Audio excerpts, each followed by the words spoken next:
Kalbibo, kasadya ug kahugyaw ang nagmalampusong pagpahigayon sa Kabataan Day 2026 ug talintadong panabuwans isip kabahin sa selebrasyon sa ika-25th araw ng Panabo. Usa ka adlaw nga hugyaw ug puno sa enerhiya sa kabatan-unan ang nasinati sa panabuwans. Diin nagkahiusa ang mga kabatan-unan, dance groups ug talented performers aron ipakita ang ilang kahanas sa lain-laing kompetisyon ug pasundayan. Gipahigayon ang Kabataan Day pinaagi sa tulo ka nagkadaiyang dance competition nga nagpakita sa kabatan-unan. Sa Hataw Galaw Zumba competition, nagkampyon ang SK Tibungol nga midawat og 30,000 pesos, gisundan sa first runner-up nga SK Malatibas ug second runner-up nga SK Casila.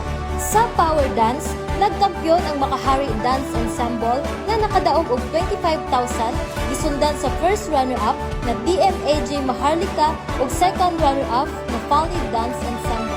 Samtang sa Dance with the Beat Battle of Champions Season 5, nagkampyon ang The Rebels Dance Crew nga nakadaog og 15,000 pesos, gisundan sa first runner-up na Desi Rocks ug second runner-up na Extreme Vibes.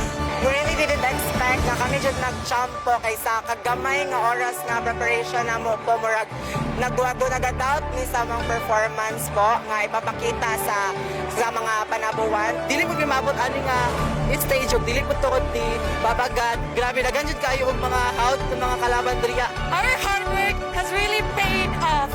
Tanang mga paglali sa among grupo.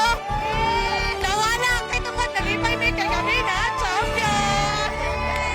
Sa susamang adlaw, may pasundayag usab ang talentadong panabuhan sa ilang nagdalaing-laing talento sa pagkanta ug pagsayaw, na dugang nakahatag og kalingawan ug inspirasyon sa mga nanambong.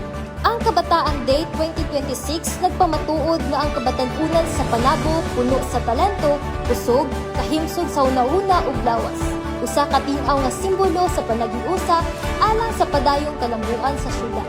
Mitambong usab sa maong kalihukan si Executive Secretary Joanne Lampagos, isip representante ni Mayor Joe, aron ipakita ang suporta sa lokal nga panggamhanan sa mga kabataan o sa mga kalihukan nga nagpasigda sa ilang abilidad.